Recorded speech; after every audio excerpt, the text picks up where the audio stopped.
अस्सलाम वालेकुम dear students, Galaxy Online Academy में आज हमारा 10th फिजिक्स का लेक्चर है। इसमें हम डैम्प्ड ऑसिलेशन के बारे में पढ़ेंगे। वेव की तारीफ है और इसकी टाइप्स हैं, इनकी आज हम वजाहत करेंगे।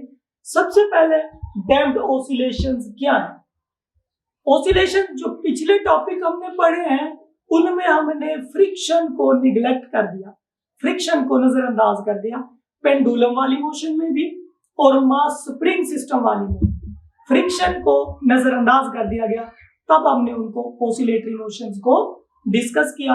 अब हम ये देखते हैं कि अगर किसी भी सिस्टम में कोई मुज़ाहमती फोर्स है, रेजिस्टिव फोर्स है और वो उसकी मोशन को रोकने की कोशिश करती है, तो वो सिस्टम डैम्प्ड ऑसिलेटरी सिस्टम कहलाएगा।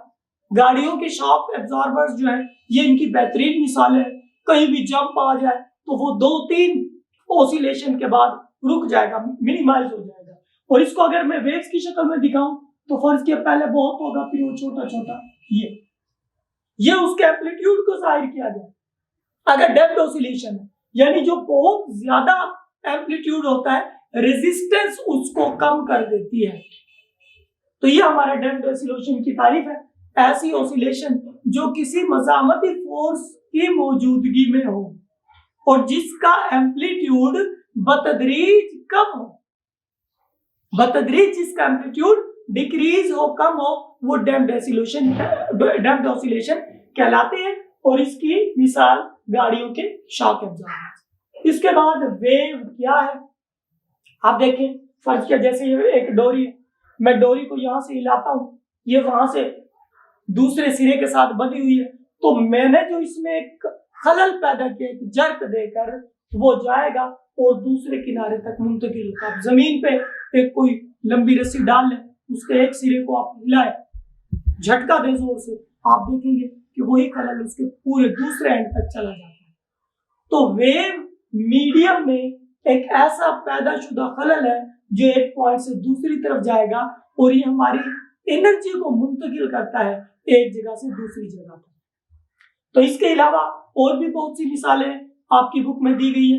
फर्ज किया एक वो कार्क वाली है कि पानी का एक टब लें, उसके अंदर कार्क डाल दें, पेंसिल को एक तरफ आप डुबोए, ऊपर नीचे करें मुसलसल, तो आप देखेंगे कि वेव्स पैदा होंगी और वो उस कार्क को भी हरकत में ले आएंगी, कार्क के टुकड़े को जो उस पर पड़ा होगा पानी की सतह पर।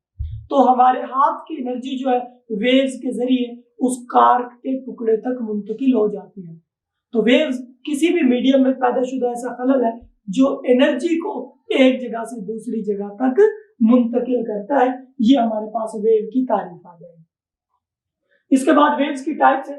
बेसिकली जो टाइप्स है वेव की वो दो तरह की है, मैकेनिकल वेव्स है और इलेक्ट्रोमैग्नेटिक वेव्स है। इलेक्ट्रोमैग्नेटिक वेव्स वो होती हैं जिनको सफर करने के लिए, जिनको गुजरने के लिए किसी भी मटेरियल मीडियम की जरूरत नहीं होती।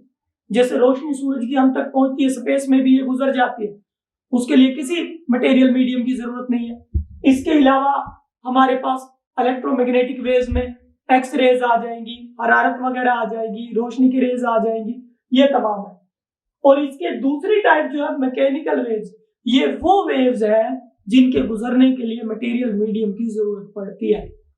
इनमें साउंड वेव्स है, साउंड स्पेस में सफर नहीं कर सकती, ट्रेवल नहीं कर सकती। फर्ज किया अगर ऐसा होता तो ये हमारी जो ऊपर गैलेक्सीज है उनमें बहुत ज्यादा धमाके हो रहे हैं, उनकी वजह से तो ये पूरी जमीन ही गूंज उठती अगर वो हम तक पहुंच जाते, लेकिन दरमियान में स्पेस है तो वो हम तक नहीं पहुंचते। ये साउंड वाले में हम इसका प्रैक्टिकल भी करेंगे कि साउंड को गुजरने के लिए मटेरियल मीडियम की जरूरत होती है। इसके बाद इसकी दो टाइप्स है मैकेनिकल वेव्स की, ट्रांसवर्स वेव्स और लॉन्गिट्यूडनल वेव्स। अब ये कौन कौन सी है। लॉन्गिट्यूडनल वेव्स वो होती है जिनमें मीडियम के जरात वेव की सिमत, जो वेव की सिमत है यानी जिस सिमत में वेव हरकत करती है उसी सिमत के पैरेलल मुतवाजी मीडियम के जरात भी हरकत करते हैं।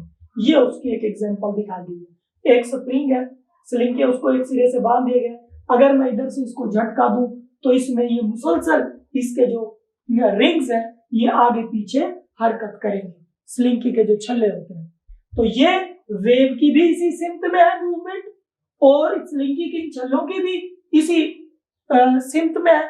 तो ऐसी वेव जिसमें मीडियम के जो पार्टिकल्स हैं उनकी हरकत वेव की सिम्त के मुतवाजी होती है, वेव की सिम्त के पैरेलल होती है, ये लॉन्गिट्यूडनल वेव कहलाती है। अब इसमें दो चीजें और भी हैं तारीफ है, कंप्रेशन और रेयरफेक्शन। ऐसे मकामात जहां पर मीडियम के पार्टिकल्स एक दूसरे के करीब हो वो कंप्रेशन कहलाएंगे, और जहां पर एक दूसरे से दूर हो यानी वक्फा ज्यादा है तो वो रेयरफेक्शन कहलाएंगे। कंप्रेशन कंप्रेस से निकला यानी वहां पर वो कंप्रेस हो चुके हैं। इसके बाद दो मुत्तसिल जुड़े हुए एडजेसेंट कंप्रेशन या रेयरफेक्शन का जो दरमियानी फासला है वो लैम्डा कहलाता है, वेवलेंथ जिसे कहते हैं। ये हमारे पास वेवलेंथ यानी लैम्डा होगी। टू एडजेसेंट कंप्रेशन और टू एडजेसेंट रेयरफेक्शन का जो दरमियानी डिस्टेंस है वो हमारे पास वेवलेंथ कहलाएगा, लैम्डा। इसमें इतना ही है। दूसरा हमारे पास ट्रांसवर्स वेव है। ट्रांसफर वेव क्या है? इसमें मीडियम के जो पार्टिकल्स हैं उनकी मोशन वेव की मोशन के परपेंडिकुलर अमूदन होती है। अगर वेव फर्ज किया हॉरिजॉन्टल में जा रही है तो ये वर्टिकली मूवमेंट कर। इसकी मिसाल ये है, अगर मैं रस्सी को यहां से ऊपर नीचे हरकत दूं तो पार्टिकल्स की हरकत ऊपर नीचे जबकि वेव सीधी इस दीवार की तरफ जाए। तो ऐसी वेव जिसमें पार्टिकल्स की मूवमेंट वेव की डायरेक्शन के परपेंडिकुलर हो तो वो हमारे पास ट्रांसफर वेव कहलाती है। इसमें क्रस्ट और ट्रफ की तारीफ दी गई है। तो ये ऊपर वाले हिस्से जो है ये क्रस्ट कहलाते हैं, ये वाले हमारे पास क्रस्ट कहलाते हैं। क्रस्ट की तारीफ क्या करेंगे?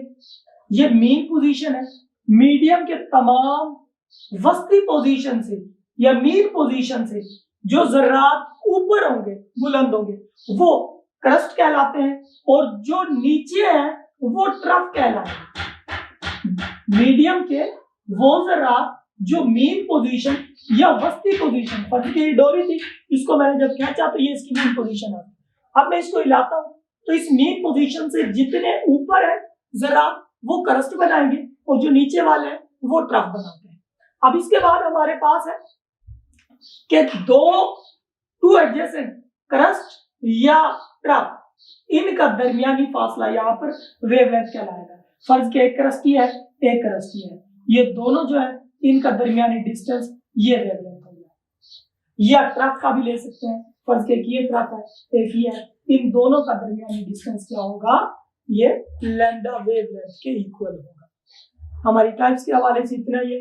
वेव की तारीफ हमने कर ली, उसकी दो टाइप्स मैकेनिकल और इलेक्ट्रोमैग्नेटिक। मैकेनिकल की फिर ट्रांसवर्स और लॉन्गिट्यूडनल वेव्स है, इनकी तारीफ आपको बता दी। शॉर्ट में इनके क्रस्ट और ट्रफ या कंप्रेशन और रेयरफेक्शन के बारे में पूछ सकता है, या इनमें वेवलेंथ का भी शॉर्ट क्वेश्चन वो पूछ सकता है। इसके हवाले से कोई भी आप सवाल पूछना चाहे तो आप कमेंट्स में हमसे पूछ सकते हैं। शुक्रिया।